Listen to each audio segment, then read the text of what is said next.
Hello and welcome back to AP World History Modern. Today we are on our third day of Unit 4.3, the Columbian Exchange, Global Implications.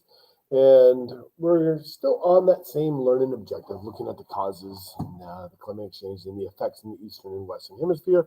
But today we're going to do some Dbq Skill Applications, where we're going to take what we've already learned about with the Portuguese in the Indian Ocean and put that together with the skills that we've been working on all year. So claim development, but also some sourcing and kind of using evidence to support our claims. And lastly, we're gonna think about contextualization, and we're gonna use the Columbian Exchange as a pathway towards towards contextualization.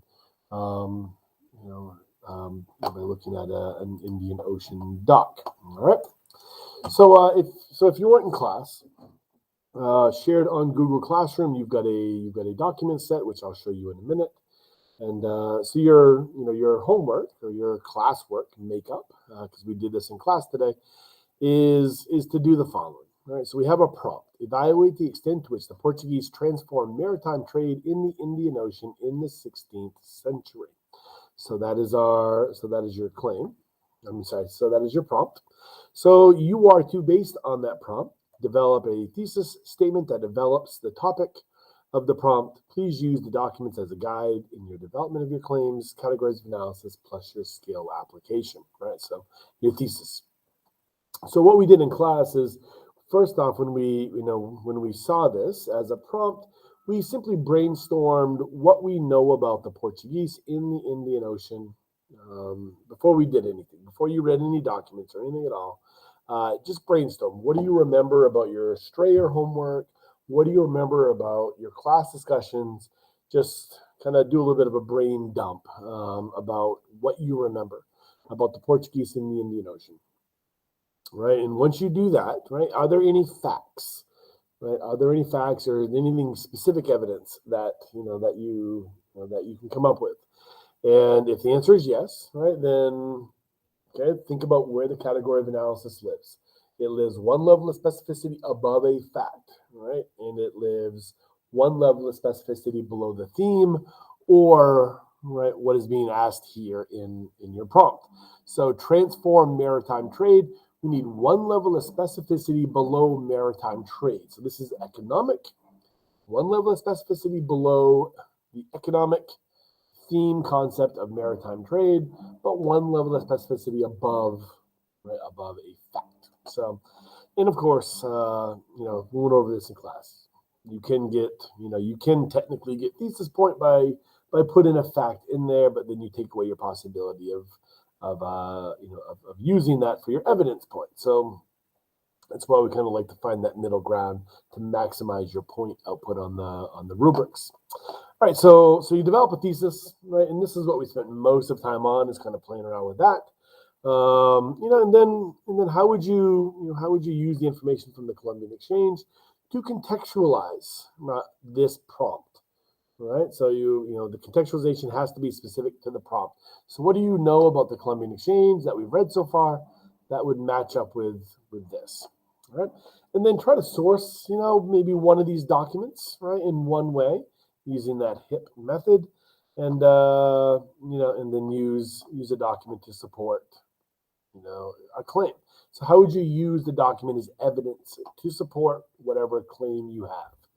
Right, and then could you do some outside evidence as well? And I'm going to give you an example. Right, I'm going to give you an example. All right, so let me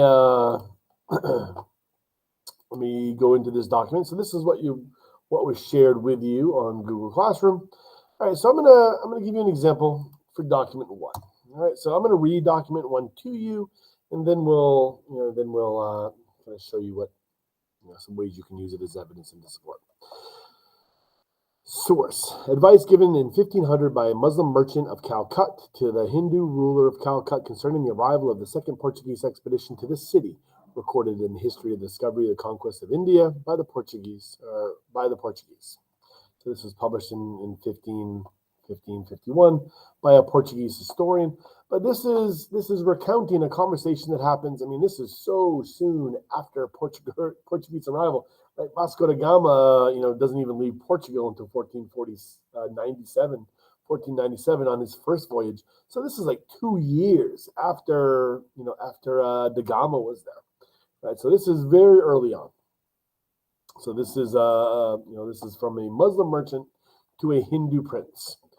Your Majesty, we are astonished that you should lower yourself by receiving these Portuguese enemies into our kingdom, who seem to be pirates rather than merchants. We, your Muslim subjects, have always been loyal to you and have brought valuable foreign merchandise to this country and have exported its native products to increase revenue greatly. You appear to have forgotten all this, by receiving these newcomers into your favor, as if your own numerous and faithful subjects were incompetent for the purpose. In this, you dishonor yourself and embolden these strangers to hold your power in contempt. The true intent of the Portuguese in coming into these seas is to take possession of your city and not trade for spices as they pretend. The place you've given them for trade posts, they will convert into a fort, from where they will make war on you when you least expect it. We say these things to you out of goodwill, rather than out of any desire for profit. For if you do not listen to our advice, there are other cities on India's Malabar coast, which we can conduct our trade in spices. All right, so that is document 1. All right, that is document 1. All right, so what am I asking you to do? I'm asking you to kind of break down this prompt and to use some documents. So I'm going to give you some examples here from document 1. So by doing so, I'm taking it off the table. So any claim that I give you right now, will be gone from what you can use for Google Classroom. All right. So one category of analysis you could possibly use is taxing non-Portuguese ships that traded in the region. Right? Taxing non-Portuguese ships that traded in the region. So the Portuguese transformed maritime trade in the Indian Ocean in the 16th century by taxing non-Portuguese ships that traded in the region. However, the Portuguese never extended their control beyond a few ports, and advice given to a Hindu ruler, Muslim merchants explained that the Portuguese intent was not to engage in trade, but to merely conquer. All right, so now we have a category of analysis. We are using evidence from the document to support our category of analysis. So how about sourcing? So one approach you could use for sourcing here, the merchants who are giving this advice clearly stand to gain personally if the ruler of Calcutta ousts the Portuguese, leading the authors to possibly exaggerate the negative effects of the Portuguese in Calcutta. All right, so we're still working with document 1, so we just use the document 1 as evidence. Now we are sourcing that, right? And we also need to bring in outside evidence. So this happened because most merchants in the Indian Ocean had no interest in any manufactured products coming from Portugal, so the Portuguese used their maritime technologies to control some of the ports in the Indian Ocean. Despite their attempts to control Indian Ocean trade, they never gained more than 50% of control of the spice trade. All right, so that is some outside evidence, right, that can be used to support that category of analysis, right, that we are currently working on. So I didn't give you a Cartaz example, so that one's still on the table for you if that's something that you wanted to do. All right, so what we're doing here is, and as you can now see, is we are taking all these skills that we work on in class, and now we're putting them all together into an academic paragraph. All right, so here we have our claim, our thesis. We have our evidence from the documents. We have the sourcing from that document we just used as evidence, and then we have some outside information. And this isn't even involving any like real explanations, right? That would be, that you would do as well, right? But just kind of see how all these different things that we practice in class, how they all come together into a finished academic paragraph. So this is kind of the mechanics of a DBQ essay. All right, so how would you then use, because we haven't really talked about this yet, how would you then use the Columbian exchange, which we're focusing on for our homeworks as of late? how would you use the Columbian Exchange to contextualize this essay? All right, so to address the topic of the prompt.